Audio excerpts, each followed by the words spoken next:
7월 7일 미국 주식 3분 뉴스 미주삼 시작합니다. 골드만삭스 S&P 500 목표 4,300 유지, 연말까지 제자리 걸음. 골드만삭스가 올해 말 S&P 500 지수 목표치를 4,300으로 유지했습니다. 밸류에이션이 큰 폭으로 높아질 여지가 별로 없다며 연말 목표치를 높일 준비가 되지 않았다고 밝혔습니다.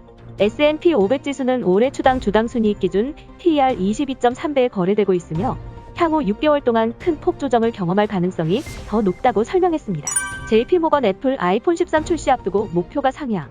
JP모건은 9월 아이폰 13 출시를 앞두고 애플의 목표 주가를 $165에서 $170로 상향 조정했습니다. 상반기 애플 주가가 저조한 성과를 보였던 만큼 향후 2에서 3개월 동안 상당한 실적을 올릴 것이며 특히 최근 아이폰 12의 중국 시장 점유율 상승에 따른 단기 상승 여력이 있다고 분석했습니다. 미 국방부 MS 수주한 제다이 프로젝트 취소, 아마존 손 들어줘. 미국 국방부가 제다이 프로젝트를 취소하고 수정된 새로운 프로젝트로 사업자 선정에 나서겠다고 발표했습니다.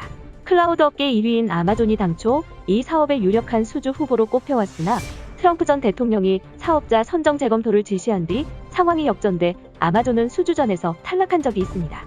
에어비앤비 파티 목적 이용 안 돼 예약 5만 건 차단. 글로벌 숙박 공유 업체 에어비앤비가 작년 7월 이후 미국 15개 도시에서 파티 행사 등으로 추정되는 5만여 건의 예약을 차단했다고 밝혔습니다. 지난해 할로윈 연말 행사 기간이 특별한 문제 없이 지나갈 수 있었던 것도 이 정책이 효과를 낸 것이며 올해 여름까지 유지할 계획이라는 보도입니다. 구글 페북 홍콩 신상털기 방지법 우려 시행되면 영업 중단. 글로벌 빅테크 기업들이 홍콩 정부가 추진하는 신상털기 방지법에 우려를 표하며 홍콩 서비스를 중단할 수 있다고 경고했습니다. 빅테크들은 신상털기를 막아야 한다는 법 개정 취지에는 공감했지만 법안 문구들이 모호해 홍콩 현지 법인과 직원들이 범죄 혐의를 받을 수 있다고 지적했는데요. 법 위반 사항을 더 명확히 규정하는 방안을 검토해달라고 홍콩 정부에 요청했습니다.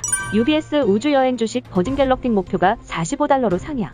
UBS가 주가가치 솟고 있는 버진갤럭틱의 목표 주가를 높이면서도 투자 의견은 하향 조정했습니다. 억만장자 창업자를 우주로 보낼 준비를 하면서 버진갤럭틱의 주가가 고점에 도달했을 가능성을 지적했는데요. 마일스 월턴 UBS 분석가는 첫 비행에 대한 관심이 싸그라들면 주가가 레벨을 낮출 수 있다는 진단을 내놓았습니다. BYD 코로나 전보다 전기차 판매 실적 저조. 중국 전기차 배터리 제조업체 비와디의 올해 상반기 전기차 판매량이 바이러스 발발 이전보다 저조한 것으로 나타났습니다.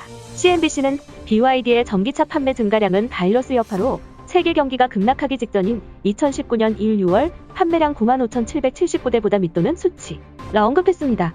하늘길 열리면 보잉 날아오른다. 실적 회복 기대감 확산. 유럽 항공주 에어버스가 경기 재개 기대감에 올들어 26% 날아오르는 동안 보잉은 17% 오르는 데 그쳤습니다. 하지만 지난해 말 북미에서 737맥스의 운항금지 명령이 해제되며 올해 5월 여객기 인도 규모는 111대로 전월의 17대에서 급증했는데요. 오히려 737맥스 문제 해결에 따른 기저 효과를 누리고 있다는 평가입니다. 베런스 니오 등 중국 종목 디디 문제 가지고 있어.